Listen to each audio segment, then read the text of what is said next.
primera página.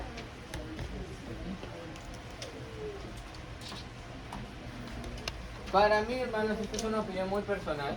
La Pascua es la fiesta más importante de la historia de la humanidad.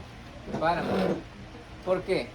Porque es no importa si seas judío o gentil, si eres judío, esa es la fiesta que te hizo ser un país, es la que te hizo ser una nación. El día de independencia, el 4 de julio de los judíos, es la Pascua. ¿Por qué? Porque fue el momento en el que los liberaron de la esclavitud. Lo mismo que le pasó a Estados Unidos el 4 de julio con los ingleses, es lo que le pasó y todavía más a los israelitas en la Pascua, el 14 de Nisan. Lo mismo que nos pasó a los mexicanos el 15 o 16. Es el 16, ¿verdad? El 16 de septiembre, el 15 es el inicio y el 16 es la declaración. El 16 de septiembre es lo que les pasó a ellos en la Pascua. Y más aún, es en la Pascua, como unos 2000 años después, que muere el Cordero de Dios. Es la mera Pascua. Y entonces, la esclavitud del pecado se rompe exactamente en esa fecha. Entonces, para mí esa es la fiesta más importante de la historia de la humanidad. Pero, eso sí, inició con el pueblo de Israel. Si ustedes se sitúan, por favor, en Éxodo capítulo 12.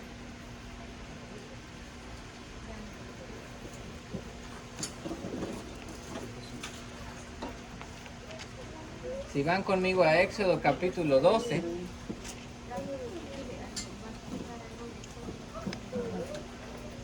Y alguien me hace por favor el favor de leer Éxodo 12, 1 y 2. Éxodo 12, 1 y 2. ¿Alguien lo tiene? Adelante, Marita. Dice Éxodo 12, 1. Habló Jehová a Moisés y a Aarón en la tierra de Egipto diciendo: Este mes os será principio de los meses, para vosotros será este el primero en los meses del año. Ahora, ya que está ahí, hermana, ¿podría leer por favor el versículo 6? Y los guardaréis hasta el día 14 de este mes, y lo inmolará toda la congregación del pueblo de Israel entre las 2 tardes. Entonces, ¿cuándo es la Pascua? Es el día 14 del primer mes del año religioso judío. Hay 2 inicios de año para un judío. El del mes de Nisan es el año religioso. Entonces, el 14 de Nisan es el primero de sus meses, y el día 14 es la Pascua. Ahora, ¿qué pasó en la Pascua? ¿Alguien me puede leer allí mismo Éxodo 12, pero versículo 12, por favor? Pues yo pasaré aquella noche por la tierra de Egipto y heriré a todo primogénito en la tierra de Egipto, así de los hombres como de las bestias, y ejecutaré mis juicios en todos los dioses de Egipto, yo Jehová. Muy bien. Por favor, el versículo 13 también. Y la sangre os será por señal en las casas donde vosotros estéis, y veré la sangre y pasaré de vosotros, y no habrá en vosotros plaga de mortandad cuando hiera la tierra de Egipto. Entonces, ¿qué es lo que pasó el día 14 del primer mes del año que Dios nos estaba dando? El Señor iba a pasar con mortandad, ejecutando su juicio sobre los dioses de Egipto. Ahora, hermanos, esta es una pregunta que no voy a responder ahorita. Está en el material y les invito a que reflexionen en ella después. ¿Cuántas plagas el Señor envió sobre Egipto? 10. ¿Cuál fue la 10ª? Es interesante, hermano, que sea la Pascua contada como la 10ª plaga.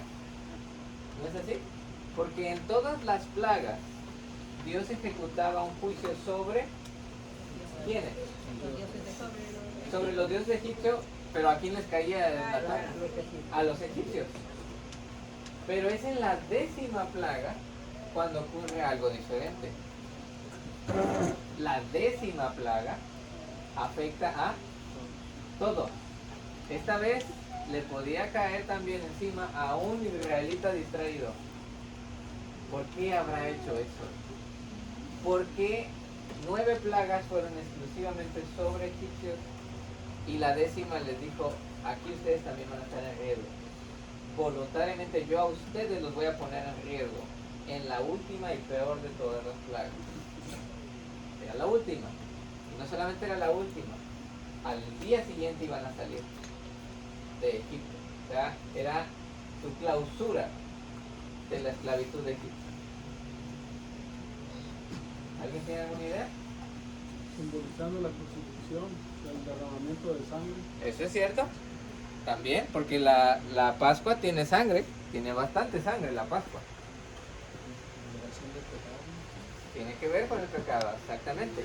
Pero pónganse ustedes en los pies de un israelita allá.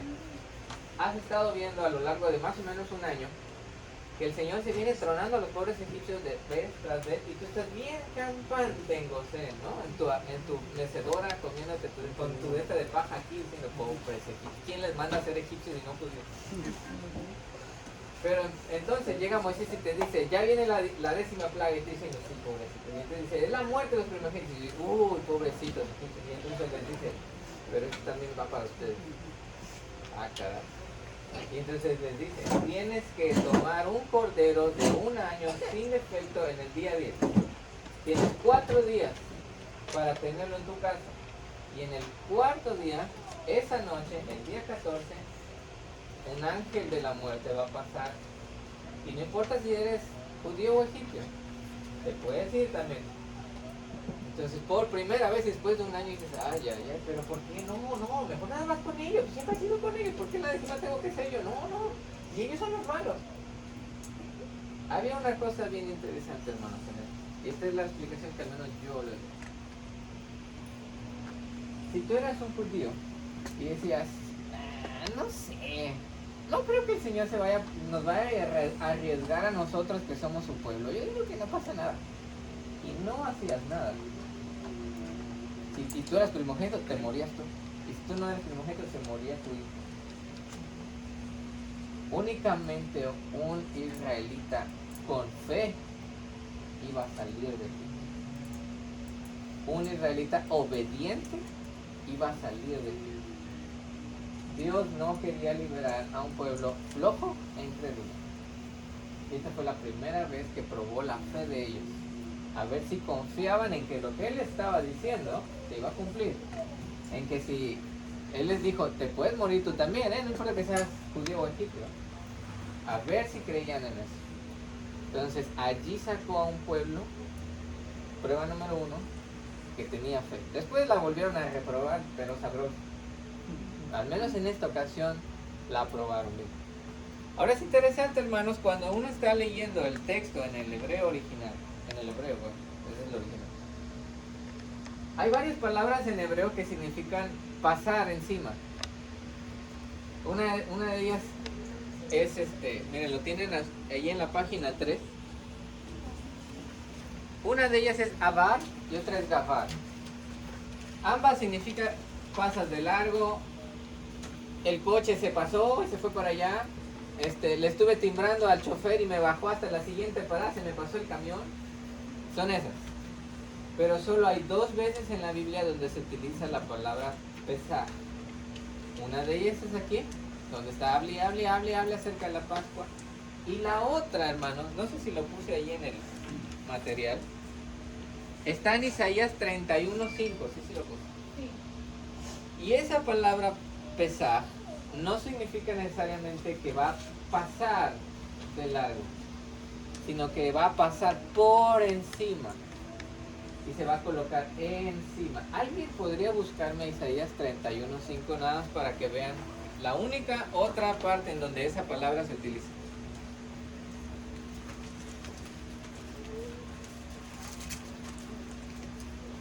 ¿Alguien lo tiene? Isaías 31:5. Como las aves que vuelan, así amparará Jehová de los ejércitos a Jerusalén, amparando, librando, perseverando y salvando. Ahí está. Dice, amparando, librando, preservando y salvando. Ese amparar es pesado. Y es la idea. ¿Han visto las gallinas cuando cubren a sus pollitos? Eso es pesado. Esa es la idea de Isaías 31:5, pero es la misma palabra que el Señor está utilizando en Éxodo 12 y 13. Y cada vez que diga la fiesta de la paz, lo que Él está diciendo es, no voy a pasar nada más. Lo que voy a hacer es voy a colocarme encima. Pero Él mismo era el que iba a ejecutar el juicio, hermano. Era Él el que iba a asesinar a los primogénitos, pero era Él el que iba a ponerse encima para que el ángel de la muerte no los matara. ¿Eso no suena raro? ¿Cómo es que Él mismo va a asesinar, pero Él mismo va a proteger del asesino? Ah, caray. ¿Le suena conocido esto? ¿Le suena conocido a alguien que ejecuta un juicio sobre algo, pero Él mismo también está protegiéndolos a los demás? ¿Le suena familiar que haya como dos veces la aparición de Dios en un mismo acto? Como cuando Dios el Padre está ejecutando su juicio sobre el pecado, pero Dios también, el Hijo, está atravesado en medio de ese juicio y nos está protegiendo del juicio contra el pecado. Eso es Pascua, hermanos. El Señor iba a pasar encima de su pueblo para protegerlo. Entonces avanzamos un poquito más. Me voy a brincar hasta la página número 6, porque ahí están los elementos de la Pascua. Entonces, ya yéndonos ahora sí para que empiecen a comer. Los elementos completos están acá, pero lo tienen ahí en una foto en su celular.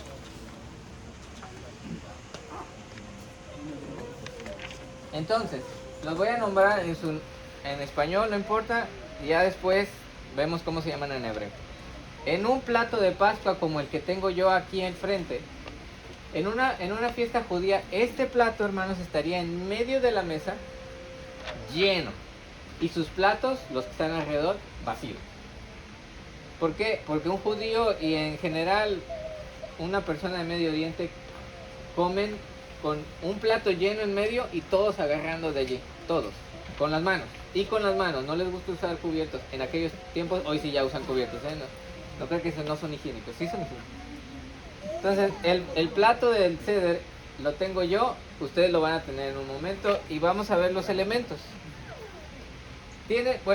Yo aquí tengo un trozo de cordero que al rato van a tener ustedes para poderlo comer. Ese cordero representa bueno, sí, eso sí es cierto, al Señor Jesucristo, pero representa al Cordero de la Pascua. Ahorita voy a ir más la parte judía. Luego a un lado está un huevito cocido que les decía yo, en el tiempo del Señor no estaba, porque ese huevo cocido representa el templo de Jerusalén.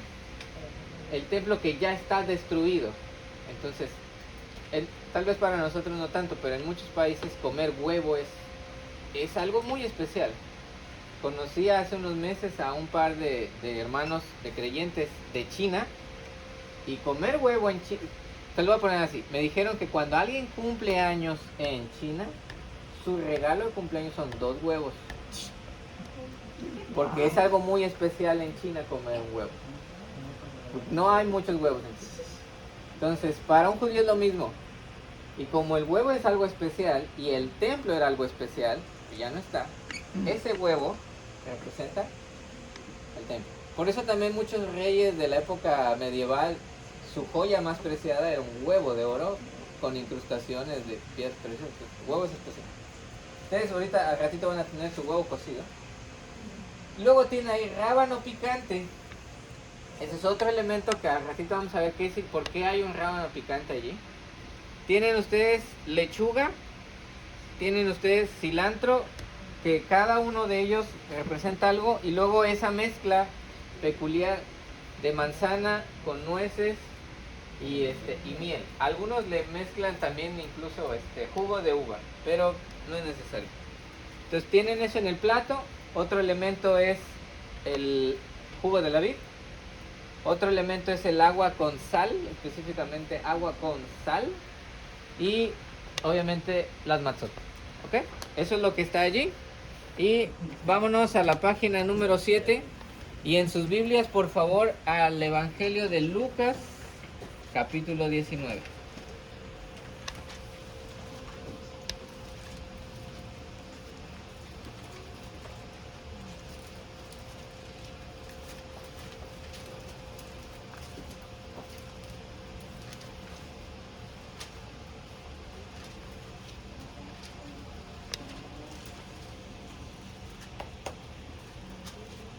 Ahí va, ¿listos?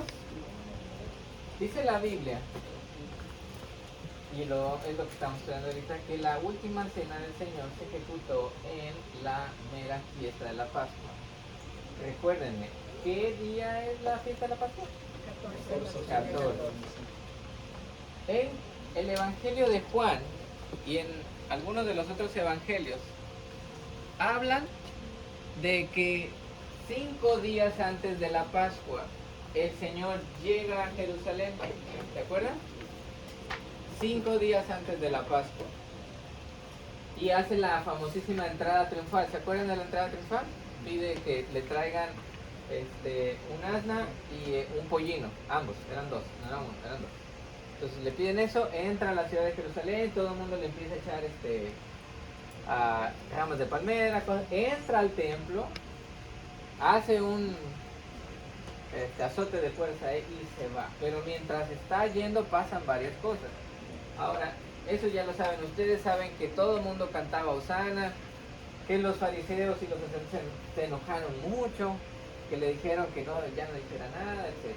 Y luego también hay un momento, sobre todo en Lucas capítulo 19, que es donde están ustedes, que él se lamenta por Jerusalén.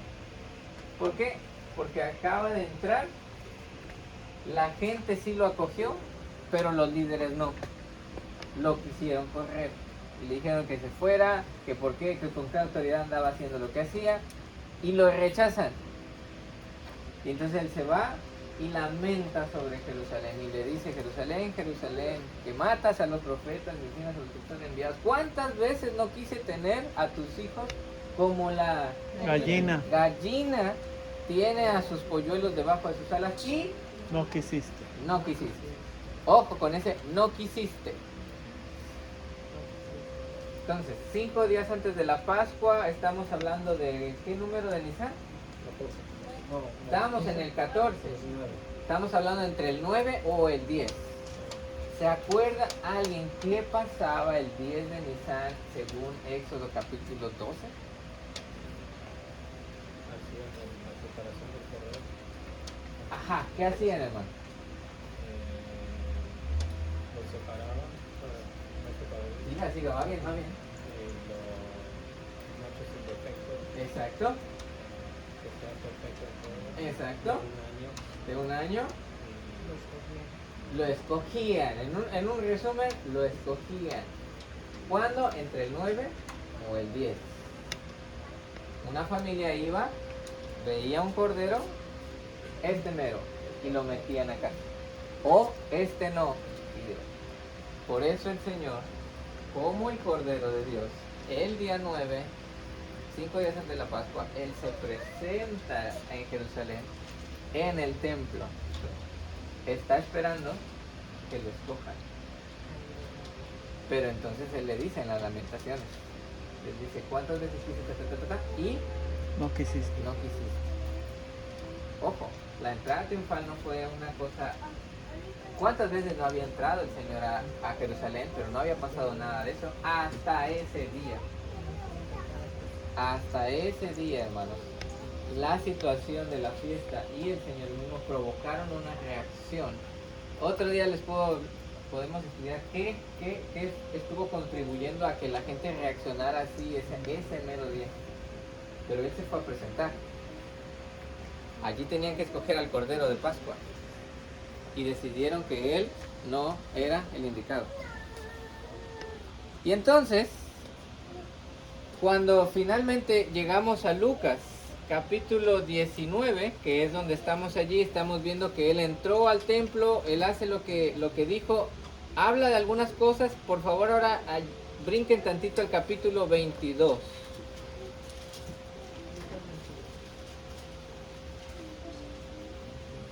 versículo 7.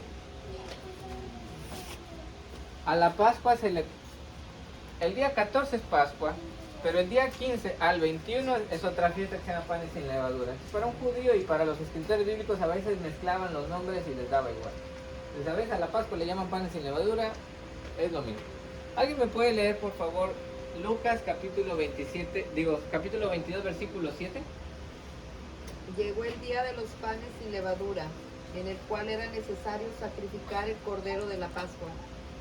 Muy bien, y entonces allí es cuando él envía a los discípulos a encontrarles un lugar, a encontrar el aposento alto que alguien ya lo tenía preparado. Entonces cuando llega la hora,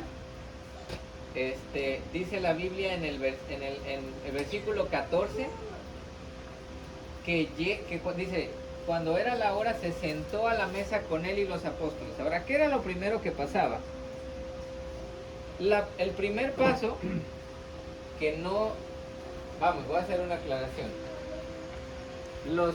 Al menos, bueno, yo pienso que eran los 4, pero al menos 3 de los escritores de los evangelios eran judíos. Y en ese entonces, cuando escriben sus evangelios, la mayoría de la iglesia la constituían judíos, no tanto gentiles. Entonces ellos pasaron por alto muchos detalles de la última cena, porque dijeron, ya saben qué pasó, porque todos somos judíos, ¿no? En ese momento. Entonces no los mencionan así explícitamente, pero hablan de ellos. Entonces un ojo que se sabe el ceder dice, aquí está pasando esto, aquí está pasando el otro, pero no me lo dicen, sencillamente lo narran y ya. Entonces, varios pasos de los que les voy a mencionar, Juan, Mateo, varios de ellos no los dicen, pero están allí, los van a ir observando. ¿Qué es lo primero que pasa en un ceder, hermanos? Lo primero que pasa en un ceder, aquí no las tengo, pero hay 2 velas, siempre, desde el tiempo de Jesús hay 2 velas. Se le llama el encendido de las velas. Nuestro viernes a las 6 de la tarde, la mamá de la casa llega delante de 2 velas, las enciende el cerillo con la mano, se tapa los ojos y las enciende y pronuncia una bendición. Y eso es la inauguración del Shabbat. En Pascua es lo mismo. Entonces cuando el Señor llega, ¿se acuerdan que eso es de un padre de familia, es de una persona esa casa?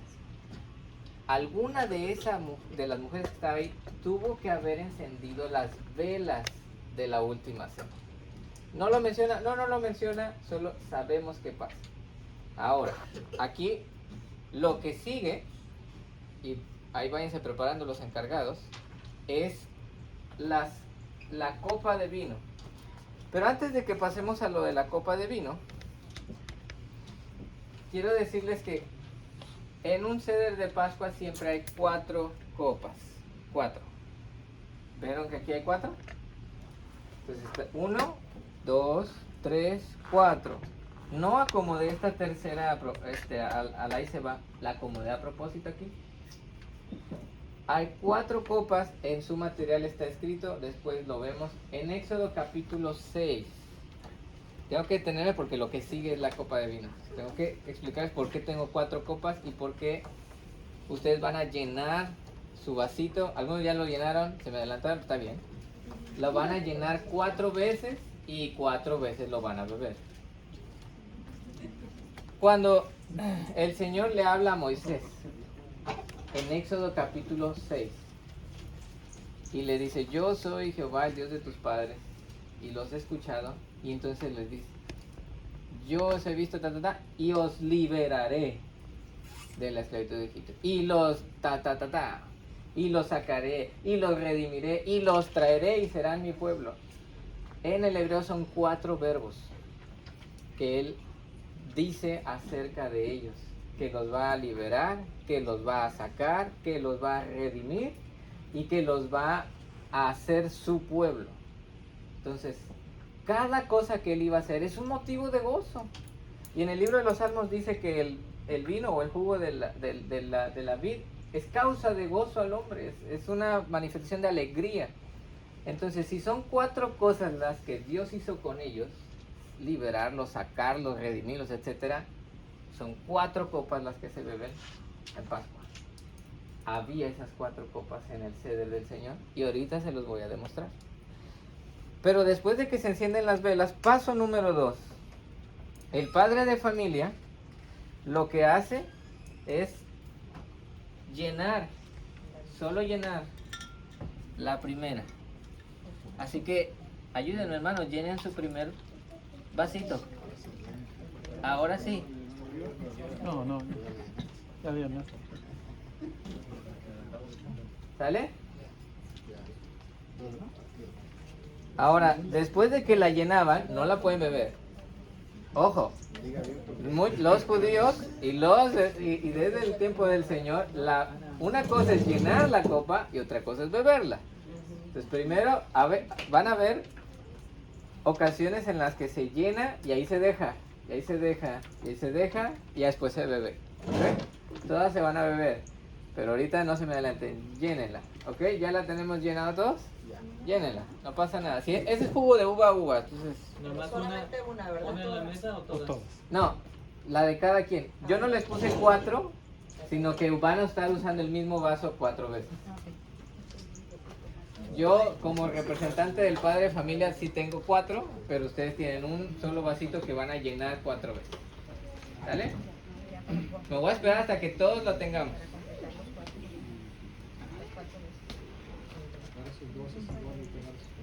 Aquí ya sé, ¿no?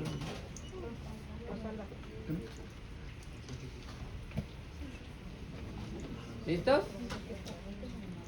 Ahora, hermanos, hasta la fecha, y si usted un día conoce a un judío ortodoxo, va a ver esto que le voy a escribir muchas veces lo va a ver. Y en el tiempo del Señor ya había, no tantas como ahora, pero ya había un judío para todo. Y no estoy exagerando, para todo. Tiene una bendición. Siempre tiene que bendecir cuando va a disfrutar algo. Porque para un judío, y esto se me hace muy bonito, para un judío es injusto disfrutar algo y no dar las gracias por eso. Para un judío es injusto disfrutar algo y no bendecir a Dios por habértelo dado. Para ellos es incorrecto. Entonces, si van a beber, si se despertaron, si se lavaron las manos, si comieron, para todo bendicen a Dios, porque para ellos es injusto disfrutar de algo y no bendecir al Señor por eso. Entonces, primero llenan la copa, luego tienen que dar la bendición y después la beben. Entonces, ya que todos la tenían llena, el padre de familia recitaba una bendición que se escuchaba así. Ahorita les digo cómo se dice. Baruch atah Adonai Eloheinu melech haolam borei peri hagafen. ¿Qué significa eso? Bendito seas, oh Señor nuestro Dios, que el Rey del universo, que has creado el fruto de la vida. Y luego había otra que decía: bendito seas, oh Señor Dios nuestro, que nos sostienes y permites alcanzar esta temporada. Eran varias bendiciones. Pues como yo ya dije la de fruto de la vid, ¿qué es lo que sigue? Paso número 3. Beberla. Adelante, hermano. No es todo, no es nada más. ¿Nos tenemos que tomar todo? No. No, es nada. Para hacer los 4. Ahora, ¿dónde sé, hermanos? ¿Dónde puedo asegurarme de que para el tiempo del Señor ya habían las 4 copas? En Lucas. Observen conmigo Lucas.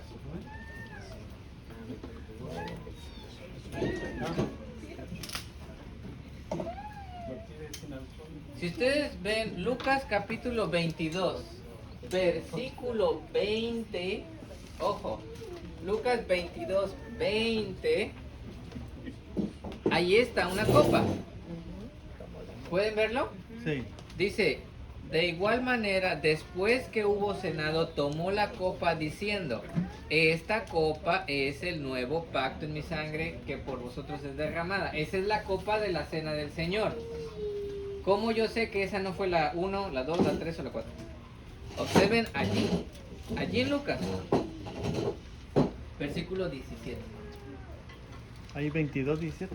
Hay 22, 17. Lucas 22, 17 dice, y habiendo habiendo tomado la copa, dio Gracias. gracias. Y dijo, tomad esto y repartidlo entre vosotros. Hay 2 copas en Lucas, hermano. Entonces, ya estaban las 4 copas en el tiempo de Jesús. ¿Cuál es la copa de la Santa Cena? Mínimo sé que no es la primera. Ahora, para que tengamos un poquito más contexto cuando lleguemos, si ustedes observan en la página 8,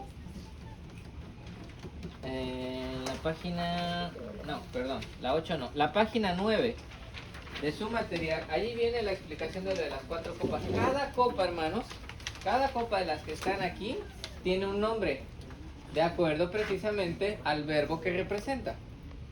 Entonces, la primer copa, la que acaban de beber, se llama la copa de la santificación. Porque es cuando el Señor dice que los... miren, ahí viene precisamente Éxodo 6:6. Dice, yo os sacaré. Yo os apartaré. En hebreo es la misma, es kadoshim. Entonces, es la copa de la santificación, la que acabamos de beber, la 1. La número 2 se llama la copa de la alabanza o del gozo, porque les dice, y os libraré de su servidumbre. Causa de mucho gozo que me digan que ya no voy a ser esclavo. El nombre de la tercer copa, copa de la redención, porque les dice, y os redimiré con brazo extendido. Y el nombre de la última copa, copa de la aceptación o la copa del reino, porque les dice, y os tomaré por mi pueblo y seré vuestro Dios. Entonces, ¿cuál es la copa que acabamos de beber? La copa de la santificación. Eso es importante porque entonces, una de estas, hermanos, una de estas es la copa de la Santa Cena. ¿Cuál? No fue la copa de la santificación. ¿Será la copa de la alabanza? ¿La copa de la redención? ¿O la copa del reino? ¿Cuál será? La redención. Ahorita la vamos a ver. Pero al menos no es la 1.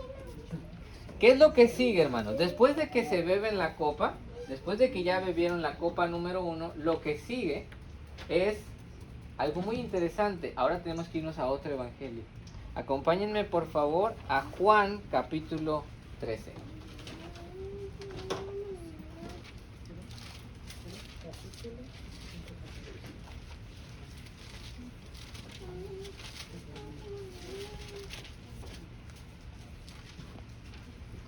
Versículo 4.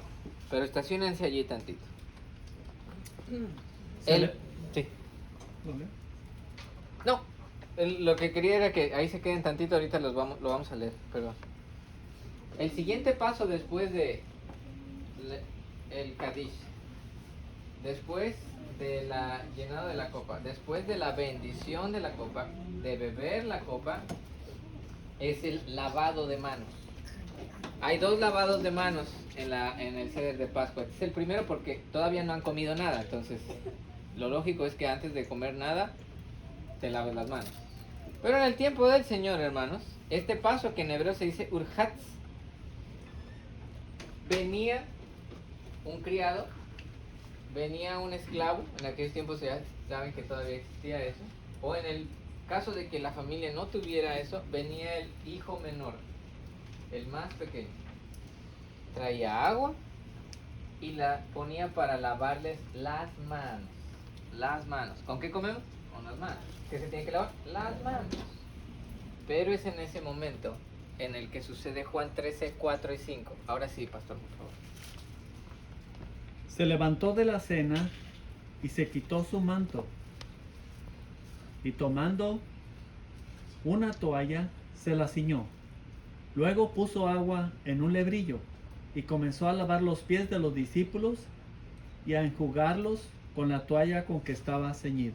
Entonces, en este momento, algo que ya estaba allí, era un paso que se tenía que ejecutar y tal vez ya estaba el siervo allí listo con eso, el Señor frena la cosa, se sale de la parte principal de la mesa, Él toma una toalla, Él toma un lebrillo los pone a lavarse las manos, pero después viene lo que aparece en los evangelios.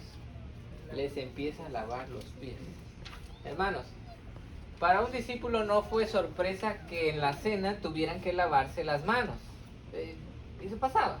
La sorpresa fue que el padre de familia o el rabino, en este caso el Señor, fue el que lo hizo, porque todos lo sabían. Esto era el trabajo de un criado. Esto era el trabajo de un esclavo. Hermanos, nunca hubiera sido tan sorprendente para la mente de los discípulos que el Señor les lavara los pies como lo fue en ese momento de la Pascua. Si Él hubiera hecho, no sé, cuando andaban predicando o haciendo milagros, yo creo que les hubiera chocado así como, Señor, ¿qué estás haciendo? Pero nunca tanto como en ese momento de la Pascua, porque ese era un momento exclusivamente del trabajo de un sirviente. Entonces Él, y se los dice después, Él tomó el lugar de un sirviente, el padre de familia, y el padre de familia es el que está en honor aquí. Ahora, uno dice, a ver, pero ¿cómo fue que les lavó los pies? Porque si yo quisiera lavarle los pies, batallaría un poquitillo. Aquí es donde volvemos a hacer otra pausa, hermanos.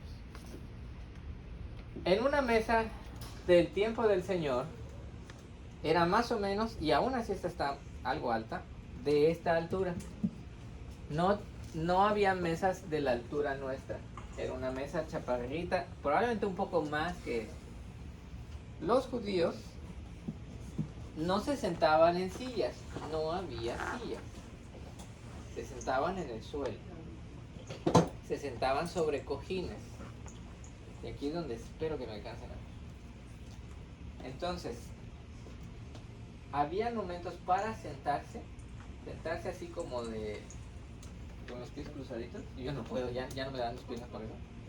Pero con las piernas cruzadas, y había momentos para reclinarse, pero estaban a nivel de piso.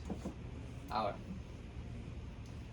aquí hay dos cosas interesantes que van a empezar a hacerles girar la ruedita en su mente y decir, creo que ya empieza a entender algo más.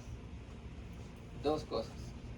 En los momentos en los que se hay que reclinar, lo hacían con la intención de demostrar que eran personas libres. Acuérdense, la Pascua es una fiesta de liberación de la esclavitud. Entonces ellos hacían cosas para simbolizar que ya eran libres, ya no eran esclavos, ya no se sentaban a la mesa como esclavos, sino como gente libre. Entonces ellos se reclinaban. ¿Cómo? Ahorita me van a ver hacerlo, pero se los digo yo primero. Se recargaban sobre su cadera, se apoyaban sobre el brazo izquierdo, específicamente el izquierdo, y comían con la mano derecha. Por eso tenían que lavarse las manos varias veces. Entonces, además de que la mesa probablemente no fue cuadrada o rectangular, probablemente era circular, porque es algo que los judíos quieren dejar que todos sean iguales, aunque sí hay una parte especial. Pero imaginemos que era cuadrada, e imaginemos que está aquí. Bueno, ahí está el plato. Ellos hubieran estado reclinados, no, mejor acá, no así, sino así. ¿A qué voy? No de esta manera para allá, con la pierna izquierda también flexionada, puesta debajo, y la derecha extendida, no hacia allá, sino así, hermano, así. Entonces aquí había otra persona, aquí había otra persona, aquí había otra persona. Entonces ocupo de un voluntario, alguien que quiera aventarse la reclinada conmigo para mostrar una cosa. Un joven. Quien guste, puedes reclinarte aquí de la misma manera que yo estoy reclinado. Así. Ahora trata de acercarte un poquito más a la mesa. Observen esto, hermanos. Observen dónde está mi cabeza, dónde está su cabeza, dónde está mi pecho y dónde está el pecho de él. Si los dos estuviéramos comiendo en una mesa más grande y yo estuviera así, ¿de dónde está cerca mi cabeza? Del pecho del... ¿De qué? Del pecho de él. Esto hace que si yo quiero decirle algo en secreto a él, no batallo, solo me giro y le digo, fíjate que esto y esto y el otro. ¿Me explico? ¿Es porque él me quiere mucho y me quiere apapachar? No. Es porque sencillamente la posición me da para eso. ¿Cierto? Gracias, mi hermano. Listo. Ahora, guarden esa idea 15 segundos. Que les voy a explicar por qué los mencioné. En la mesa hay lugares asignados. Empieza, digamos, el Señor está aquí reclinado así. El del lado derecho es un lugar que ya está dado. No es como que, a ver, ¿quién te...? Órale, agárrense. No. Hay un lugar. Es por orden de edad.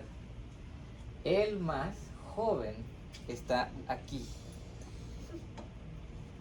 Y luego el que le sigue en edad, y el más viejo está acá. Es el del lado izquierdo. Pero el que está al lado izquierdo, pegado al padre de familia, es uno de dos. O es un lugar vacío, porque se le llama el asiento de Elías, del profeta Elías. Siempre se le deja ese lugar allí especial para él. O es un invitado muy especial, como un sacerdote o algo. Entonces el lugar a mano derecha y a mano izquierda eran lugares muy especiales, hermanos. Porque además el joven, ahorita lo vamos a ver, habla. Él tiene participación. Dialoga con el padre de familia. Y el de acá, pues es un invitado especialísimo, ¿no? ¿Se acuerdan cuando dos de sus discípulos, o la mamá de dos de sus discípulos, andaba pidiendo ciertas cosas? ¿Qué pedía? Que se sentara en la izquierda y otra a la Ah, derecha. mira, pero ella no estaba diciendo en una mesa, en una cena cualquiera. Ella está pensando como una judía, en la mesa de Pascua del reino. Tú que eres el Mesías, podrías hacer que Juan esté a tu derecha. No lo voy a cambiar, no puedo hacerlo más viejo o más joven que Jacobo, pero podrías que Juan estuviera aquí y Jacobo fuera el de acá. Estaba pidiendo grandes cosas, hermanos, grandes cosas, pero al menos una de ellas sí se le cumplió. Juan está a la derecha. Es el único que sí sé dónde está. Todos los demás no me sé el orden de sus edades, pero hay uno que sí sé dónde está, Juan. Por dos razones. Una, todos sabemos que Juan era el más joven. Y dos, porque cuando el Señor dice de la traición, me dicen dónde está Juan. ¿Se acuerdan? Dicen que él estaba, él no estaba reclinado, pero estaba reclinado cerca de él. ¿Vieron la posición en la que estábamos mi hermano y yo? Si Jesús estaba aquí reclinado, Juan estaba aquí. La cabeza de Juan estaba cerca del pecho del Señor. Porque el Señor lo quería muchísimo y le quería hacer piojito. No. Porque estaba allí cerca. Por la edad de él. Entonces ahora ya saben. Entonces estamos reclinados. Ahora ya entiendo por qué Pedro le dice a Juan. No le dice a Mateo, no le dice a Tadeo, nada, le dice a Juan, pregúntale tú. Porque Juan lo podía hacer sin ningún problema. Juan nada más era de voltear su cabeza y decirle, Señor, ¿quién fue? Nada más. Por eso Pedro, que probablemente andaba por acá, le dice a Juan, pregúntale, tú estás cerca, dile que te diga. Y luego nos dice a todos. Entonces, ahí está la explicación. Y entonces, hermanos, salidos así como estaba yo, se dan cuenta que es muy fácil lavar los pies. Solo llegas, los mojas, los secas. Todos los pies están, te los pusieron en bandeja de plata. Es fácil hacerlo. Es en ese momento, hermanos, en el paso número 3 del ceder, cuando el Señor decide dar una lección de humildad. Ahora ya saben por qué lo estaba haciendo. Ya estaba allí. Él cambió algo para hacer una cosa de humildad. ¿Qué es lo que sigue, hermanos? Bueno, lo que sigue es que ustedes van a tomar, permítanme tantito.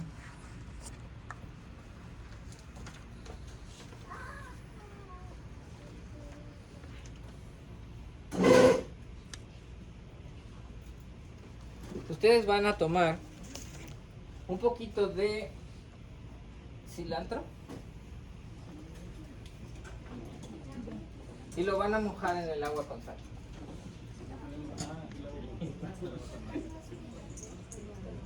Lo van a mojar en agüita con sal y se lo van a comer. ¿Supo salado? ¿Lo comemos? ¿Sí? Normalmente, hermanos, los romanos lo hacen con lechuga. En los tiempos del Señor, un romano iniciaba siempre con lechuga, por eso se llama la ensalada romana. Lo diferente aquí es que lo hagan con perejil o con cilantro. ¿Por qué, hermano? Ahí va. El perejil que ya no debería estar, o el cilantro que ya no debería estar en su plato, como ya no lo está en el mío, simboliza algo. ¿A qué de la historia de la Pascua les recuerda el cilantro, hermanos? Hay algo en la historia de la Pascua, un elemento de la historia de la Pascua que se parece al cilantro. ¿Las hierbas amargas? No, la hierba amarga es la lechuga. ¿Se acuerdan con qué embarraban la sangre en los postes? Con hisopo. ¿A qué se parece el cilantro? ¿A qué les recuerda a los judíos el cilantro en la cena de Pascua? Al hisopo con el que tuvieron que untar la sangre en los dinteles de la puerta. Por eso les dije, tiene un símbolo. Ese es el símbolo. ¿Por qué en sal con agua? Porque dice la Biblia que Israel lloraba y clamaba en esclavitud. ¿A qué sabe? ¿Qué sabe igual que agua con sal? Lágrimas. ¿Qué otra cosa sabe igual que agua con sal más? ¿Qué es agua con sal? El mar rojo que cruzaron. Incluso el agua salitrosa del río Nilo, donde ahogaban a los bebés. Por eso hay agua con sal en sus mesas. Por eso había, ya no debe haber, pero había cilantro en sus platos. Entonces ese se llama carpas, lo que acaban de hacer. Paso número 5.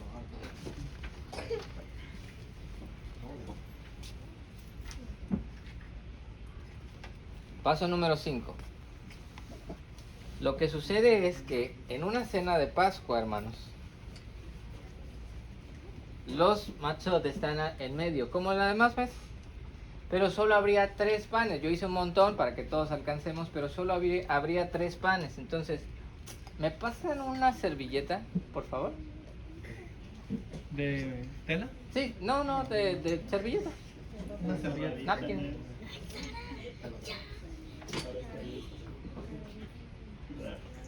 Si no, no hay problema. Pero quería ver si se puede con una servilleta.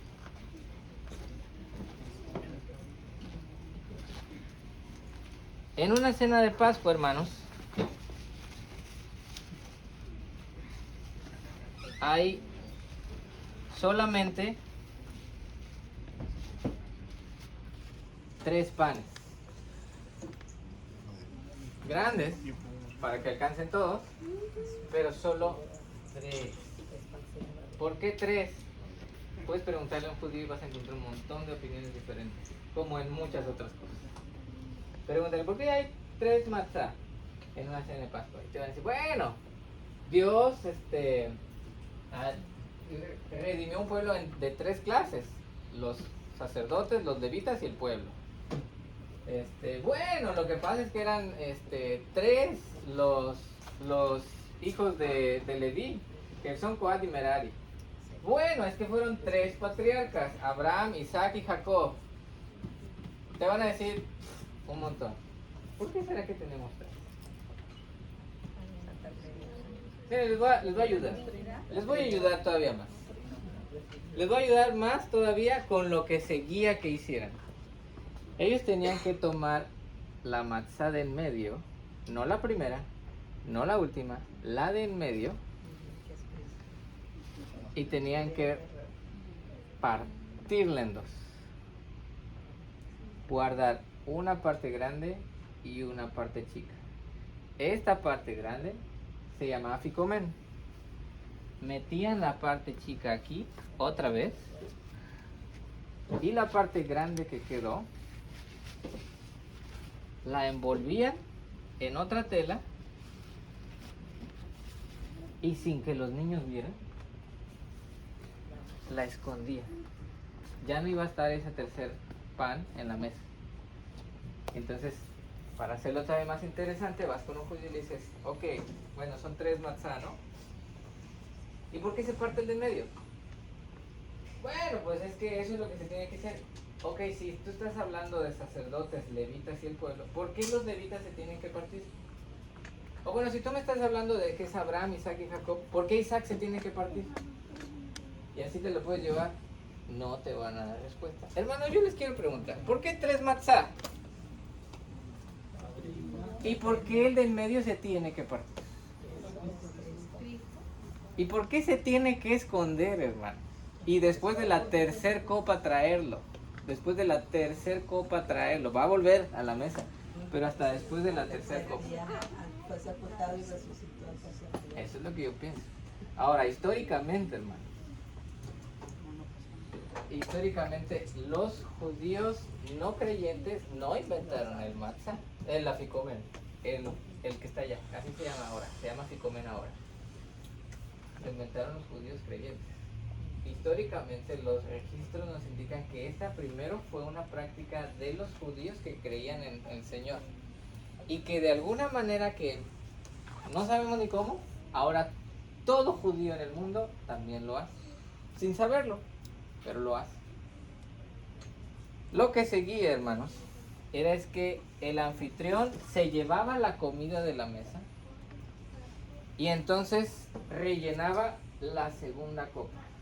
Ya comimos cilantro, es momento de la segunda copa.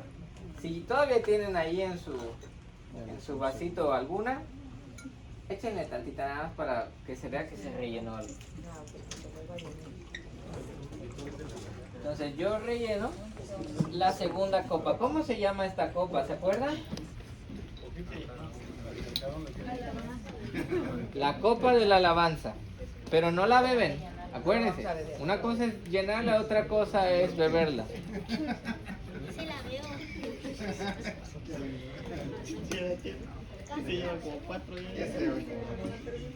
Entonces llenan la segunda copa, no la van a beber, no es momento de beberla. Esta es de esas copas que la van a tener ahí y va a pasar el rato. ¿Qué es lo que sigue? En una cena judía y desde el tiempo del Señor, ahora el menor de la casa, ahora Juan, tiene una participación. Como estamos hablando de la cena de Pascua, lo correcto es que se recuerde la Pascua. ¿Qué sigue ahora? Ya llené la segunda copa, la copa de alabanza, ahí está lista. Pero lo que sigue es que empiece la narración. Porque cuando el Señor les dijo al pueblo de Israel en Éxodo 12 y 13 que van a celebrar la Pascua, les dijo, tienes que recordarla. Y le vas a contar a tus hijos. Entonces hay que obedecerlo. Y entonces empieza aquí la narración que se le llama Magid. Y empieza todo con 4 preguntas del más joven. Este momento se llama Manishtana. Y todo empieza con, ¿por qué esta noche es diferente a las demás? Y entonces el hijo dice, ¿por qué esta noche es diferente a las demás? En todas las demás noches podemos comer cualquier pan, pero ¿por qué hoy comemos pan sin levadura? ¿Por qué esta noche es diferente a las demás? ¿Por qué en otras noches comemos como queremos, pero esta vez comemos reclinados? ¿Por qué esta noche es diferente a las demás? Son 4 veces ese canto. Y entonces el padre responde, porque una vez éramos esclavos en Egipto. Y el Señor, y se arranca, y ahí empieza un diálogo entre el menor y el padre de familia para narrar toda la situación de la liberación de Egipto. Eso seguramente sucedió en el momento del Señor Jesucristo. Pero entonces después, ya que termina esa narración, el padre de familia tiene que explicar los demás elementos que están aquí. Entonces él va a explicar el cordero de Pascua, va a explicar los panes sin levadura y va a explicar las hierbas amargas que se llaman maror. Maror es amargo en hebreo. Entonces, él toma los panes, bueno, toma el cordero de Pascua, está aquí, este es el mío, ya está friecito, no importa, y les explica, Dios nos dijo que teníamos que, toma los panes sin levadura, Dios nos dijo que teníamos que hacer panes que no leudaran esa noche, estos panes, hermanos, su forma de hacerlos es muy sencilla, muy sencilla, pero tiene que ser rápido. Para un judío, desde que empieces a mezclar los elementos hasta que salga el pan del comal, no deben pasar 8 minutos. ¿Por qué 8 minutos? No sé. La verdad no hay tantas cosas que no sé por qué lo hacemos. Solo sé que no debe tardar más de 8 minutos entre que hagas la masa a que te la comas. Entonces son los panes en la levadura. Ahora, a ver aquí está. Este sí me salió más. ¿Notan que tienen estos panes, hermanos? Tienen rayas. Está quemado. Y es a propósito. Le decía a la hermana, no se apure, se me quema. Ese es el punto. Hay dos cosas simbólicas de este pan. Está perforado y está quemado. Tú le preguntas a un judío, ¿por qué el matzá está perforado? Porque eso representa al pueblo de Israel en las duras labores de Egipto y los azotes. ¿Por qué está quemado? Porque el sol de Egipto, porque Yo les pregunto, ¿no? Si esos panes sin levadura, que la levadura representa el pecado, representan al Señor, hermanos, ¿por qué está perforado y por qué está quemado? Porque dice la Biblia que Él fue molido por nuestros pecados. Y porque también en Zacarías dice que lo iban a traspasar. Por eso el matzá está así. Porque este pan, hermanos, por eso lo tomó el Señor para decir, este es mi cuerpo, que por vosotros es entregado. Y tenía toda la razón al hacer de este pan el símbolo de su cuerpo y de su sacrificio. Entonces el padre de familia en este momento les explicaba eso. Y uno diría, bueno, ya vamos en este paso, ¿qué es lo que sigue? En el Seder de Pascua, hermanos, hay algo que se llama Halel. El Halel son varios salmos que inician diciendo Aleluya, que es el salmo el 113, 114, 115, 116 hasta el 118 y el 136. ¿Se acuerdan que al final de la cena, me estoy adelantando un poquito, dice que y después que hubieron cantado el himno, salieron y ya era de noche? Muchos creen que ese himno era solo de Jesús la sangre. No era ese himno, era el Halel. Pero se cantaba en dos partes. Entonces, antes de entrarle, ahora sí ya le van a entrar, hermanos. Se cantaba el Halel.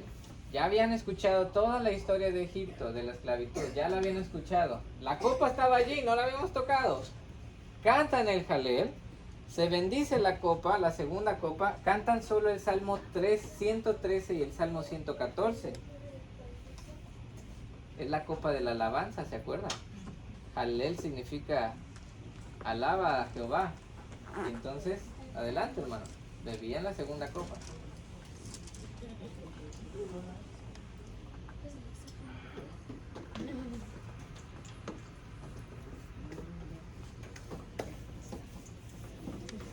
Después, ¿qué pasaba?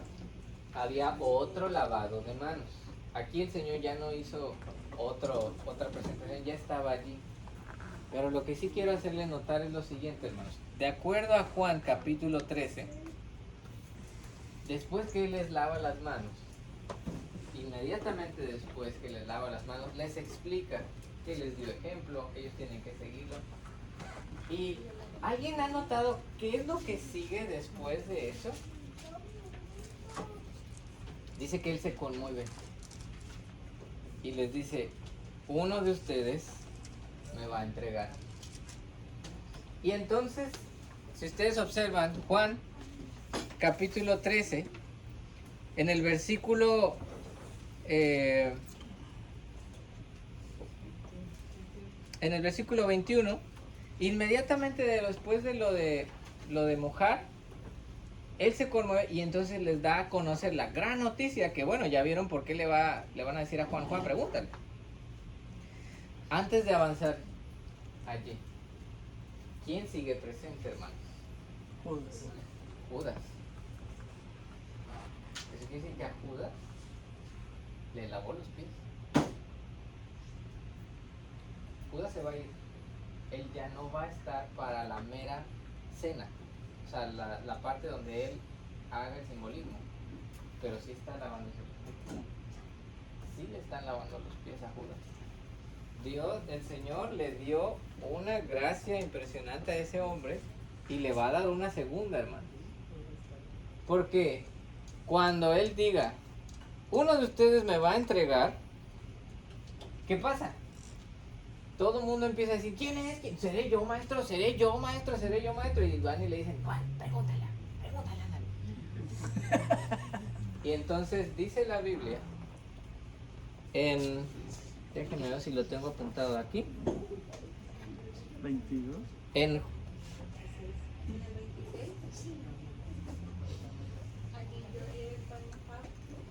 sí, ahí está una parte, pero más bien, ¿me ayudarían a buscar Mateo 26, 25?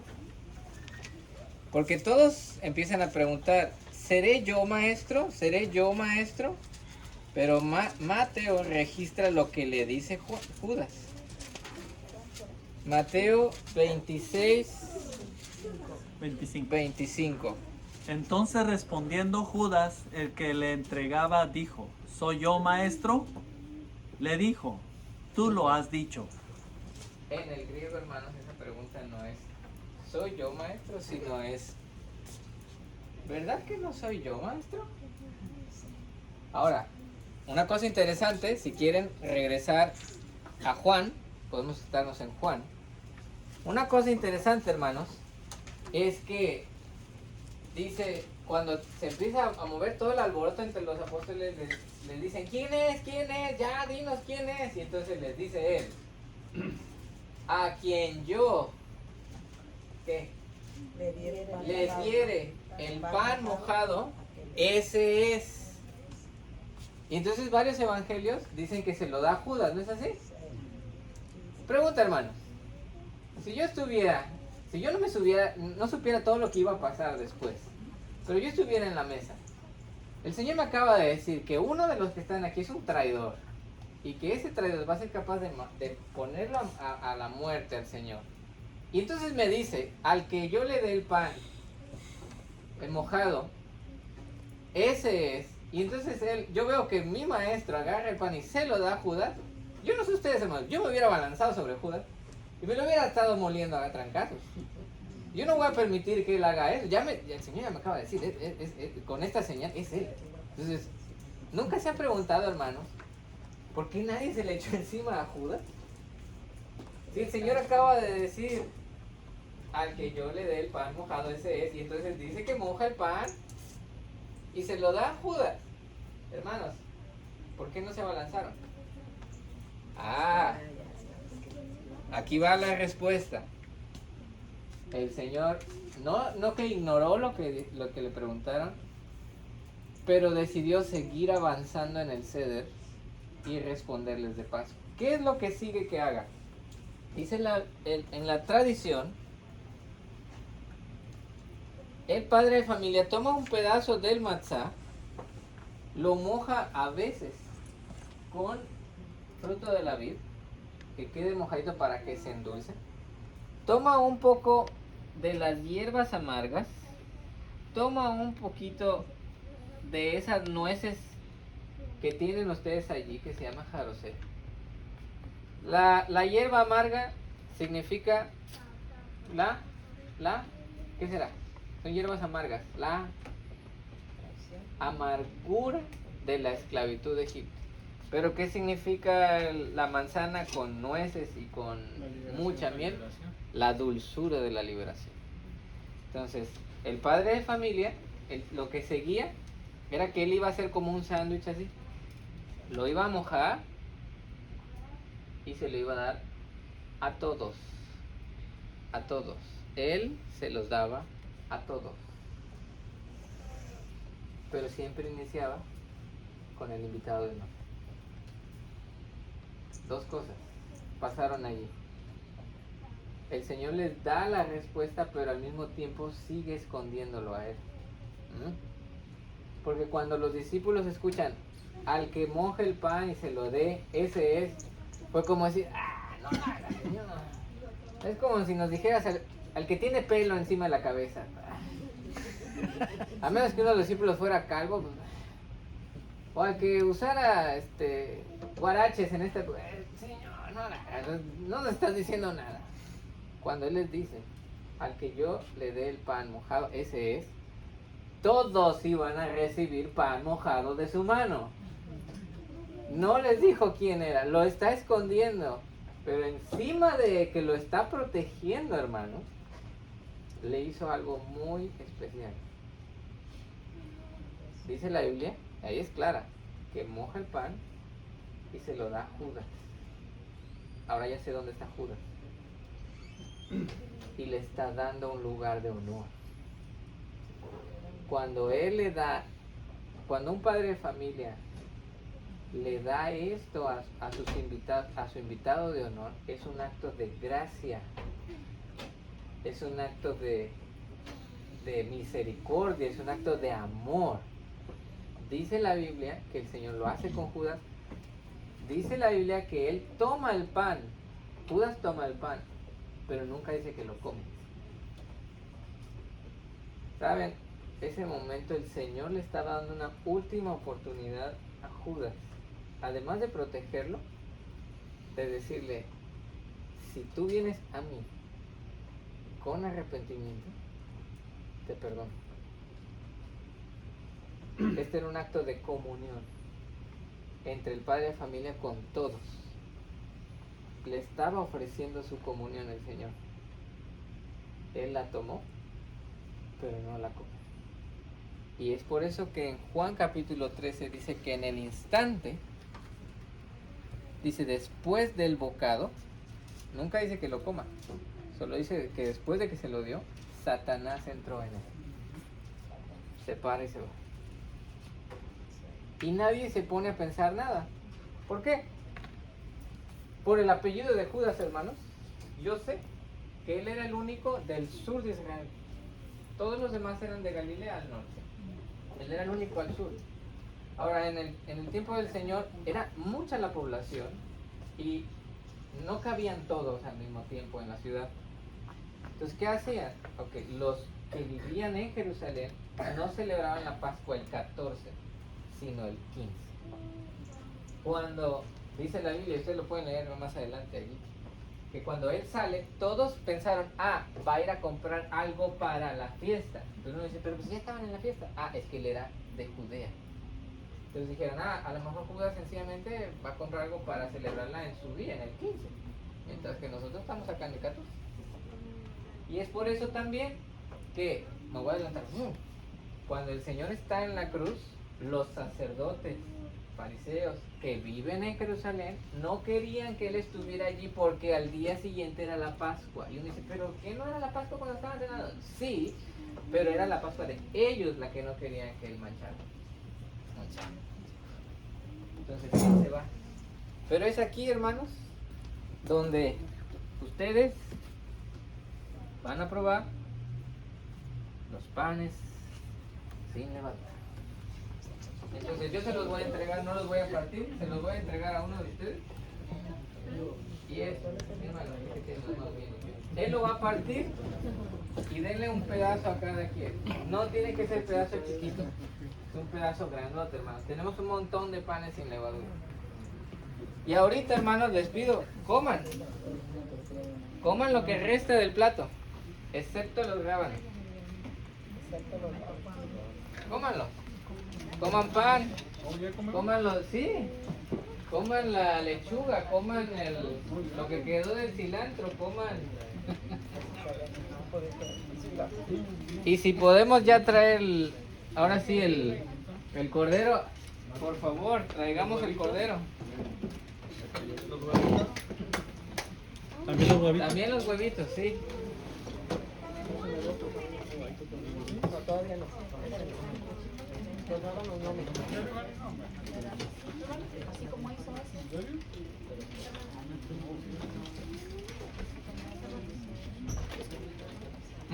Perdón.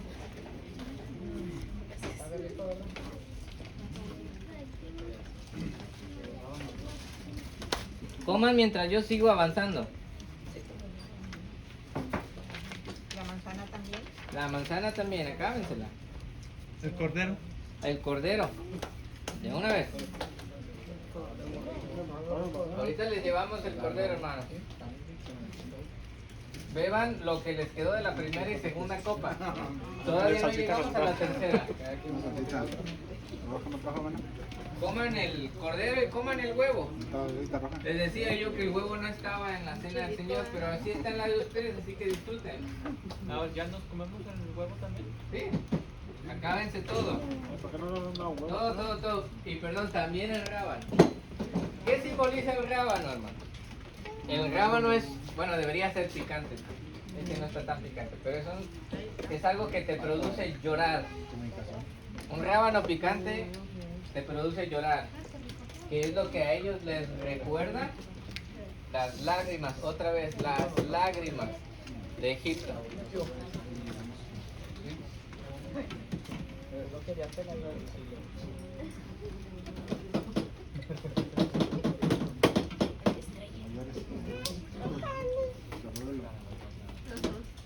Yo estoy bien.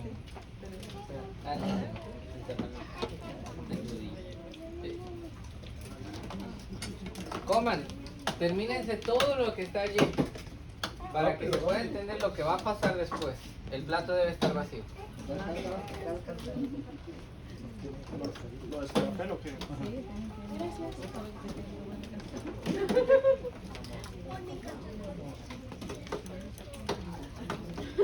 ¿Alguien le hace falta más matzá?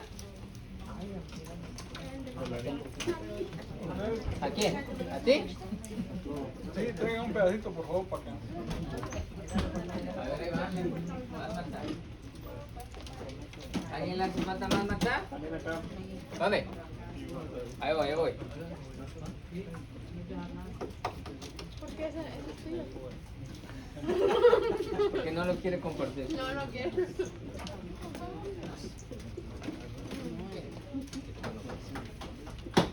¿Alguien le hace falta más matzá? Todavía tengo un poquito. ¿Más matzá? Más matzá.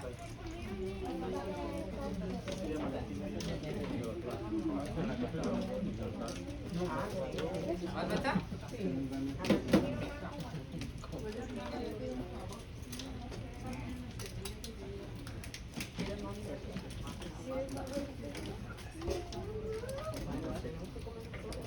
Si ustedes observan el librito que les di, hermanos, ahí están muchas más citas.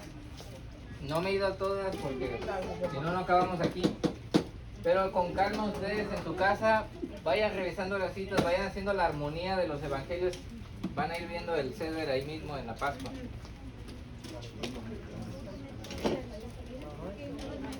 ¿Los judíos lo siguen haciendo, hermanos? ¿Sí? Hasta la fecha.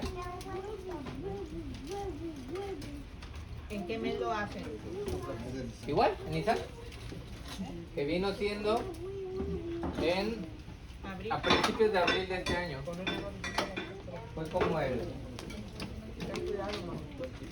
Ah, fue el 5 de abril, ya me acordé.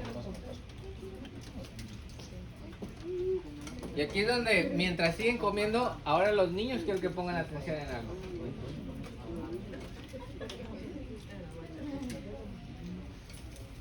El 5 de abril de este año pasado es un día muy especial en mi casa. número 1, y a lo mejor mi suegra me está viendo, así que lo voy a decir aquí delante de todos. Número 1, el 5 de abril es el cumpleaños de mi suegra. Pero ese día también fue Pascua este año. Entonces yo, hermanos, tengo la costumbre de que todas las noches, bueno, no diría al 100%, pero la enorme mayoría de las noches, mientras yo esté en mi casa,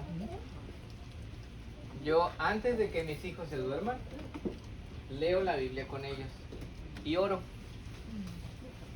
Ese día no fue diferente, pero ese día fue especial por algo. Mi esposa y yo veníamos platicando que mi hijo de 6 años, se llama Levi, Mateo Levi, habíamos ya estado empezando a orar de cuándo iba a ser el momento en el que íbamos a compartir el Evangelio.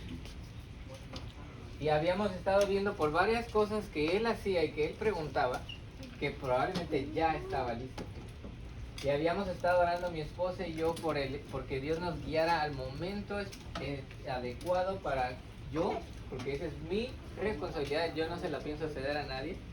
A eso sí soy bien egoísta, hermano, no me importa. Soy yo quien le va a hablar de Cristo a mis hijos. Cuando yo les iba a hablar, le iba a hablar a él. Así que decidí que iba a ser en la Pascua. Entonces, ese día, senté a mis hijos en el sillón como cada noche, pero leímos la Pascua. Leímos la parte en la Biblia. Es una Biblia de niños, no crean que estábamos leyendo así la Biblia. Pero estábamos leyendo una Biblia de niños. Empecé a relatarles la Pascua. Y entonces le dije, mi amor, si tú hubieras estado, él es el primogénito, le dije, si nosotros hubiéramos estado en ese tiempo viviendo, y le dije, mi amor, tú y yo hubiéramos estado en peligro, porque yo soy primogénito y tú también. Y le dije, y yo hubiera tenido que matar un cordero para podernos salvar, mi amor. Pero tú y yo hubiéramos estado en peligro. Y entonces él muy impresionado, estaba muy, muy asombrado, así que, ¿en serio? Y yo, sí, mi amor.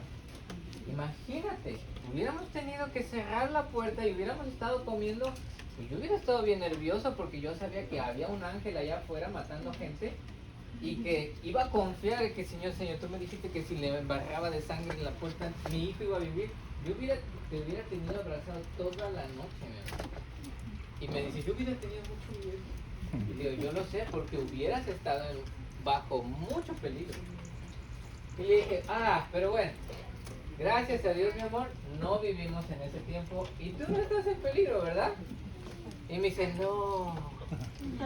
Y le digo, ¿pero qué crees? Te tengo una noticia que no sé si es buena o mala.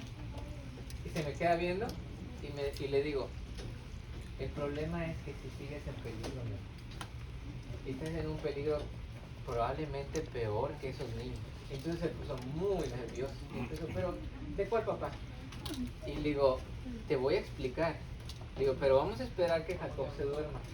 Cuando Jacob se duerma, baja a la sala. Voy a estarte esperando y te voy a explicar por qué estás ahorita bajo mucho peligro, como el de los primogénitos de aquel tiempo. Entonces, los dejo en suspenso, oro, me salgo, me voy a la sala, hago la cena, me siento y de repente veo su cabecita asomarse. Y le digo, ven. Y entonces se sienta conmigo. Y le digo, mi amor, estás en peligro. Le digo, yo también estuve, pero ya no estoy en peligro. Y me dice, ¿de qué? ¿De qué? Y le empecé a contar. No les voy a decir todo, pues, pero le empecé a narrar que todos somos pecadores, que él es pecador. Y le empecé a hacer preguntas hasta que él solito sacó con que sí, soy pecador, he dicho mentiras, he desobedecido a mis papás, etc. Y le hablé del infierno. Y entonces me le quedo viendo y le digo, estás en peligro de ir al infierno. Le digo, mi amor, si en este instante tú mueres, tú vas para allá. Y le digo, ¿por qué? Y empieza a llorar, a llorar, a llorar, a llorar. Y me dice, ¿por qué soy un pecador? Y digo, ¿y a dónde vas? ¡Al infierno! Y le dije, sí, mi amor, vas al infierno. Y me detuve. Le expliqué a mi esposa que yo necesitaba, hermano, que él tuviera miedo. Normalmente trato de librarlo del temor, del miedo, etcétera, siempre porque es mi hijo. Pero en ese momento yo tenía que dejarlo tener miedo.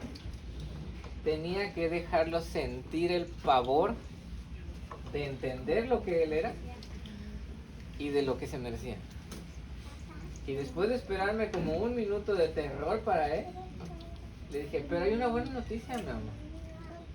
Te puedes librar de ese peligro.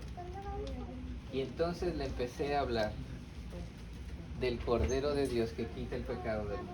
Y le dije así, igualito que en la Pascua.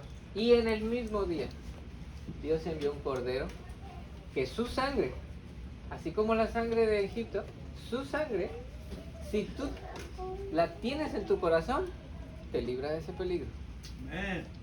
Y empecé a hablarle del Señor Jesucristo. Y hasta el punto en el que él con mucha ansiedad empezó a decirme, ¿qué tengo que hacer? ¿Qué tengo que hacer? Y le dije, tú conoces de Jesús, eso sí es cierto, pero tienes que entender quién es Él, qué hizo y cómo lo necesitas tú. Y entonces lo llevé al punto de que entendiera la obra del Señor y que creyera en Él como su Salvador. Amén. Y en un momento después, en eso baja mi esposa y nos ve y no dice nada. Sigue terminando la cena, pero está oyendo. Y entonces en un momento le dije, mi amor, ¿quieres pedirle a Dios que te perdone? ¿Y quieres pedirle al Cordero de Dios que te salve? Sí. Y allí, a las 11 de la noche, del 5 de abril, de la Pascua de este año, mi hijo fue librado del peligro de la condenación. Porque el Cordero de Dios, que quita el pecado del mundo, quitó el suyo. Amén. Y desde entonces, ustedes hablan con mi hijo y se la pasa diciendo, pero nosotros que somos cristianos, y Jacob todavía no es cristiano, ¿verdad, papá? Y yo, no, mi amor, pero un día voy a hablar con él yo también. Y así, es muy chistoso ahora. Pero él está muy consciente. Hermanos, niños, tenemos familiares o hijos que todavía están en peligro, en un peligro peor que el de la Pascua. Aprovechen estas fechas, aprovechen estas cosas para hablarle a sus hijos y hacerles ver, están en peligro. Pero la sangre del Cordero de Dios que quita el pecado del mundo los puede librar de ese peligro. Amén. Entonces, cuando acababan de cenar, dice la Biblia, me voy a mover ahora, estábamos en el Evangelio de Juan, me voy a mover ahorita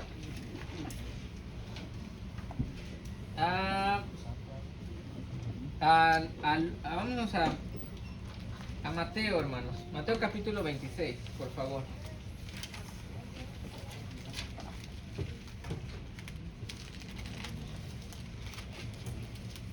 No, perdón. Déjenme encuentro cuál de los evangelios es el que dice la expresión que ando buscando.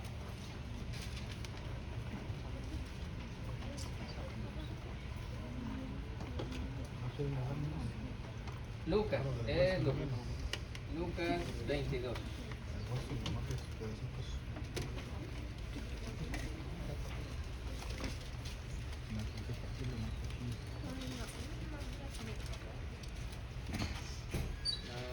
No es ese tampoco, pero me funciona. Perdón, hermanos, perdón. Vámonos a Mateo mejor. Vayan conmigo a Mateo.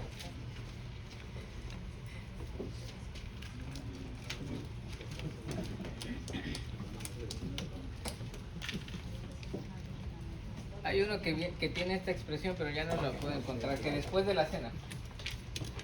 El punto es que cuando terminan de cenar, de comer, como ustedes acaban de acabar, ya no hay comida. Es decir, ya se la acabaron. Ya no hay más comida. Faltan 2 copas. Pero ya no hay comida. Y es entonces cuando ya se acabó la comida, cuando el Señor entonces incorpora algo nuevo y trae comida de nuevo a la mesa. Y entonces dice en Mateo capítulo 26 que entonces Jesús tomó pan. Eso era nuevo, no había pan, ya no debía haber pan, pero él trae pan. Y lo bendijo. ¿Ven? Siempre se tiene que decir algo. Baruch atah Adonai Adoneinu melech haolam hamotzi mechen min haaretz. Y entonces bendice el pan, lo parte y lo da a sus discípulos. Hay un pan. Amiga, se me acabaron, hermano. Hay un pan que me falta. ¿Alguien se acuerda? El escondido. El escondido, el del medio. Toma pan y lo parte y lo empieza a dar. Eso ya no debería estar, pero él lo trae. Y entonces les dice, esto es mi cuerpo, que por vosotros es partido. Partido. Comed esto en memoria. Esto es nuevo. Esto no estaba en el ceder. Y todos los discípulos debieron haber puesto unos ojotes enormes porque esto era nuevo totalmente. Y no solamente nuevo, era muy atrevido. Él está metiendo en el ceder algo no solamente de la Pascua y de Egipto, sino de él mismo. Esto fue, pónganse en los zapatos de los discípulos hermanos de judíos que ya se sabían la tradición completamente. De repente dicen, ay, maestro está haciendo algo bastante fuerte. Está metiéndose él, su persona, en la parte de la redención de Egipto. Allí es donde instituye él la cena del Señor. Llevamos 2 copas. Lo que seguía es que el padre de familia llenaba la tercera copa. ¿Cómo se llama esta copa, hermano? La copa de la redención. La copa de la redención. Pregunta, hermanos. ¿Cuál es uno de los títulos de nuestro Señor? Redentor. ¿Qué fue lo que Él vino a hacer? Morir por nosotros. Él mete el pan y les dice, este es mi cuerpo. Y Él toma la copa de la redención y les dice, esto ya no simboliza la redención de Egipto. A partir de este momento, la Pascua para todos ustedes, les dice, ya no simboliza Egipto, simbolizo yo. Hasta la fecha, hermanos, para todo judío creyente en el Señor, el ceder de Pascua ya no es una conmemoración de Egipto, es una conmemoración de algo que pasó hace casi 2000 años. La muerte, el sacrificio y la resurrección del Redentor. Y entonces llenaba la tercera copa y se las daba. Y entonces el Señor les dijo, tomad, bebed, esto es mi Sangre sangre que por vosotros es derramada. es derramada. Y entonces ustedes lo tienen allí en Lucas capítulo 22, en Mateo capítulo 26. Pero hay un momento en el que les dice, después de darle la copa, la tercera copa, la copa de la redención, donde le dice, esta es mi sangre, hay una frase así, al hilo, así al vuelo, que muchos decimos, bueno, la dijo, pero no la captamos. Hay una frase que él da después de dar la copa. ¿Alguien sabe de cuál estoy hablando? Él habla algo de la copa, de la siguiente copa. Que no la tomará hasta que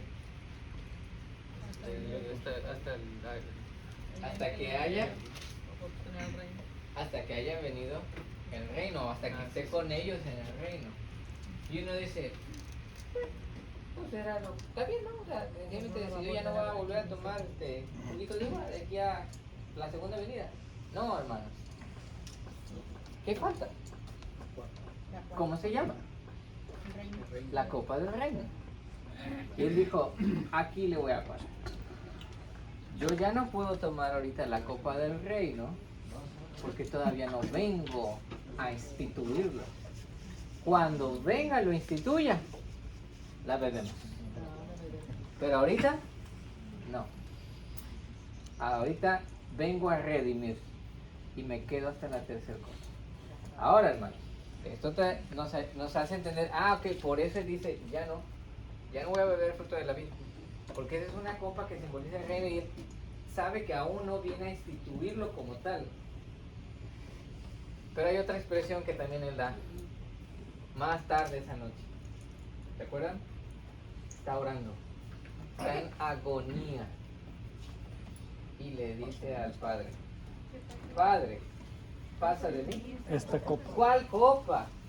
La de No, la muerte, la de la esa, sangre, la de la redención, porque la copa de la redención implicaba la muerte. Morir. su muerte. Pasa de mí esta copa, bríncame a la cuarta, Padre, pero que sea como tú quieras. Amén. Y el Señor, el Dios, el Padre, le hizo beber la copa de la redención y ejecutarla. Vamos viendo mejor claramente lo que pasó esta noche, hermano. Amén.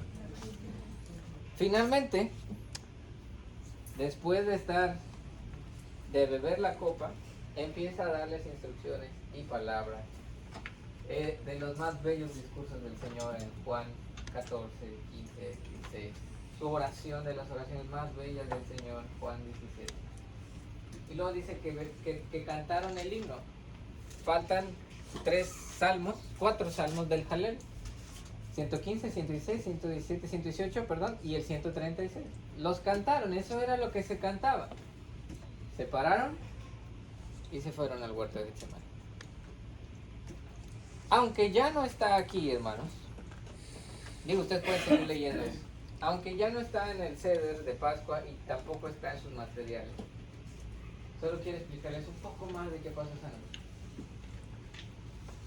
Esa noche, la Pascua es una fiesta muy especial para un judío porque es la redención. Está hablando de la llegada del Mesías. Así como llegó Moisés para sacarlos de Egipto, ellos están esperando que llegue el Mesías para colocar otra vez a Israel como la cabeza de naciones, porque eso fue lo que Dios les prometió y es lo que va a hacer. Por eso está Elías allí, porque en Malaquías Dios les dice que antes de que llegue el Mesías, va a venir Elías. Y por eso siempre le dejan esa silla en Pascua. Es una, digamos, es la fiesta patriótica. Es el 4 de julio para los judíos. Y en Jerusalén era la fiesta patriótica. La figura, el concepto del Mesías estaba en boca de todos en Jerusalén. Creyeran en el Señor o no, todos estaban hablando del Mesías esa noche porque era como sí. Imagínense ustedes que alguien llega un 4 de julio aquí a las calles de Estados Unidos y empieza a decir puras groserías de George Washington. ¿Qué le harían, hermanos? ¿Qué le harían los demás norteamericanos? Imagínense que alguien llega el mero 15 o 16 de septiembre allá a Guanajuato o a la Ciudad de México, al Zócalo, y empieza a decir puras maldiciones a Miguel Hidalgo y a todos ellos. ¿Qué le harían, hermano? Le echarían. Se lo echan encima. Entonces, piensen eso. Cuando les digo, en Jerusalén estaba un espíritu patriota y de Mesías, pero así. Llega un hombre y les dice, es que ese que se llama Jesús anda diciendo que va a destruir el templo y dice que él es el Mesías. Empezamos a entender, es como, por eso le fue bien fácil a Judas juntar una multitud bien enchilada, bien encolerizada y vuelta loca, que no estaba pensando lo que estaba haciendo, porque estaban en masa, en bola, con un espíritu así, pero así fuerte. Ahora, era tan importante que aunque la cena, el ceder, terminaba fácil a medianoche, un judío decía, vamos a seguirle. ¿Y qué pasaba? Se salían a las calles, muchos iban al templo a orar por el Mesías, Señor, mándanos al Mesías, o muchos se le pasaban en las calles. Digo, no había cohetes ni cosas de esas, pero se encontraban la manera de seguir celebrando Pascua en las calles de la vieja Jerusalén. Por eso, de ahí era la gente que Judas pescó. Y entonces el Señor cruza el torrente de Cedrón. Ahora, ojo, hermano, ¿ustedes alguna vez han visto una foto de donde estaba el templo de Jerusalén? El templo de Jerusalén está en una cima. Y inmediatamente a un lado de él está una bajada así muy empinada y llegas al torrente de Cedrón. Esa tarde, los sacerdotes y el sumo sacerdote habían estado sacrificando una cantidad impresionante de corderitos. ¿Para dónde se fue toda la sangre? Por el torrente de Cedrón. El torrente de Cedrón se hacía rojo. Por ahí cruzó este. Llega al huerto de Getsemaní. No había luces, no había luz mercurial como el día de hoy. Cuando consigue quien lo entregue, se está refiriendo a que iba a ir delante de los sacerdotes a decirles, él está diciendo esto, iba a encargarse de que la gente se amotinara contra él. Lo consigue, lleva un montón de gente, pero está oscuro, hermanos.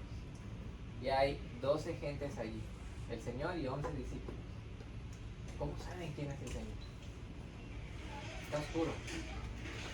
¿Cómo sabrían el vulgo, la gente, a quién es a que le tienen que dar los porrazos? ¿Cómo sabrían? Necesitan que alguien que sí conoce, lo identifique, y en medio de esas manchas oscuras en la noche, debajo de un montón de olivos, les diga, esa mancha oscura, ese es él. Por eso la necesidad de eso. Hermanos, bueno, en fin, muchas cosas pasaron esa hermosa noche. Terrible porque no me gusta pensar en lo que le hicieron al Señor, pero gloriosa, porque lo que hizo y lo que aguantó me va a permitir verlo un día cara a cara. Y va a permitir a mi hijo verlo a cara a cara. Y nos va a permitir a todos los que hemos tenido un encuentro personal con Él. Amén. Poderle ir a darle las gracias. Él es nuestro héroe, hermano. Amén. Él es algo más allá que nuestro héroe. Él es mi rey. Amén. Y a Él le debo mi devoción. Lo que hizo esa noche, los símbolos que fue dejando paso a paso que hablan de Él, que ahora hablan de Él, y lo que aguantó esa noche, nos dio libertad. Amén. De algo peor que la esclavitud de Egipto. Pero también, hermanos, es bueno darse cuenta que, como les dije en la mañana, esto lo hacen los judíos todas las Pascuas, todos los años. Y está allí, hay varias cosas que ni siquiera se explican, pero ahí están. Y están hablando de Él. Hermanos, como les dije en la mañana, necesitamos pensar en el pueblo de Israel. Necesitamos ver que lo tienen enfrente y no lo están viendo. Que necesitan que alguien les diga, ¿ves eso? Eso significa Jesús. ¿Ves eso? Eso significa el Mesías que ya vino. Y ellos puedan ser libres y también salvarse del peligro que, como mi hijo, como mi hijo estaba, ellos siguen estando. Hermanos, creo que hoy pueden ustedes conmigo decir que hemos sido bendecidos con una Pascua judía que nos hizo entender mejor la última cena del Señor. Hoy, una vez más, el pueblo judío nos otorgó una bendición acerca del Señor. ¿Cuál? La Pascua. Entender las cosas y entender lo que fue pasando en esa última cena. Hoy otra vez fuimos bendecidos por los judíos, hermanos. ¿No sería justo que busquemos bendecirlos ahora a ellos? Que busquemos ir por ellos, orar por ellos, orar. Con eso es bastante. Orar para que se conviertan, orar para que Dios abra sus ojos a muchas cosas, incluido un ceder de Pascua. Orar, que alguien vaya y les hable de que el Mesías ya vino y que la Pascua ya simboliza Él, una liberación más grande que la de Egipto. Orar para que alguien vaya y orar diciéndole, pues si quieres que sea yo, seré yo, que allá voy. Ayúdenme, hermanos. Los judíos necesitan de nosotros, porque vez tras vez somos bendecidos por ellos, pero nos hemos olvidado de regresarles la bendición. Nos hemos olvidado de darle las gracias, decir, ¿sabes qué? Gracias a usted, yo tengo un Mesías. Y lo entiendo ahora mejor, entiendo mejor ahora la escritura.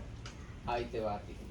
Te voy a dar algo, te voy a presentar a alguien que te va a ayudar a entender mejor la escritura, al Espíritu Santo, a través de la salvación en Cristo Jesús. ¿Quieren, hermanos, terminar orando para darle las gracias a Dios por este tiempo, por darle las gracias por el sacrificio del Señor y orando por el pueblo de Israel? Vamos a orar. Gracias te damos, Señor, porque tú eres bueno. Te doy las gracias yo personalmente por esta oportunidad de esta noche. Gracias por esta iglesia que tiene un corazón dispuesto, abierto, interesado en ti y en tu pueblo. Más allá de lo normal, Señor. Y tú lo sabes. Tienen un corazón inclinado hacia el pueblo de Israel, fuera de lo normal, porque no todas las iglesias quieren hacer esto o están interesadas en hacerlo, pero la iglesia de Pacer sí. Te doy las gracias por ellos, te doy las gracias por esta oportunidad, te doy las gracias porque me ayudaste a tener la fortaleza para llevarlo a cabo. Gracias, Señor, te damos porque se pudo hacer la cena, mis hermanos pudieron comer, porque quedó bastante bien. Te damos las gracias porque un día tu Hijo Jesucristo vino a este mundo. Te damos las gracias porque Él tomó la copa de la redención y la llevó a cabo. Amén. Y porque aunque le era difícil como hombre, Él fue obediente hasta la muerte y muerte de cruz. Y por eso tú lo has exaltado y le has dado un nombre que es sobre todo nombre, para que en su nombre se doble toda rodilla y toda lengua confiese que tu Hijo Jesucristo es el Señor. Y que por Él tenemos la salvación. Amén. Te damos las gracias y bendecimos el nombre de nuestro Señor Jesucristo. Glorioso nombre. Y también, Señor, te pedimos por el pueblo de Israel. Amén. Hay muchos judíos todavía que no conocen de tu Hijo. Abre sus ojos. Ayúdalos a preguntarse por qué de varias cosas. A tratar de buscar respuestas. Y llévalos con un cristiano maduro y amoroso que los guíe hacia el cumplimiento de todo, que es tu Hijo Jesucristo. Bendice, Señor, a los judíos que hay aquí en Houston, a esos miles que tienes viviendo por allá por Sugarland, en Maryland. Bendice sus vidas y envía a alguien que vaya y les hable. Bendice esta iglesia.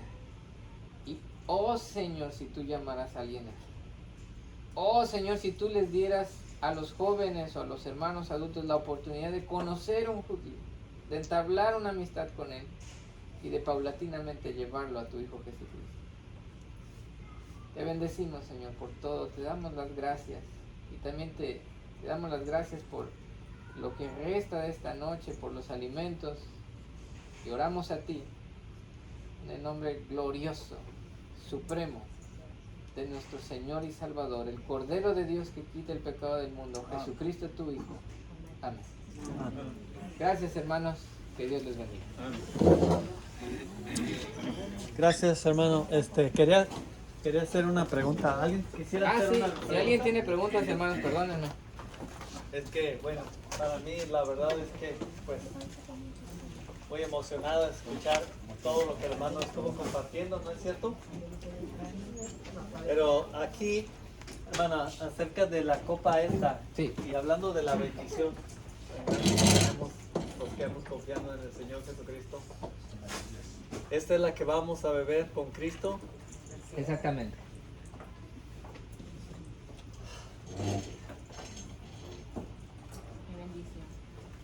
Un día Él va a oficiar.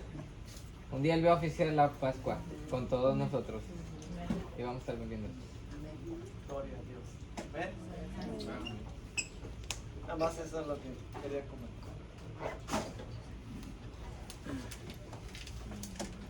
¿Alguien tiene alguna pregunta o comentario?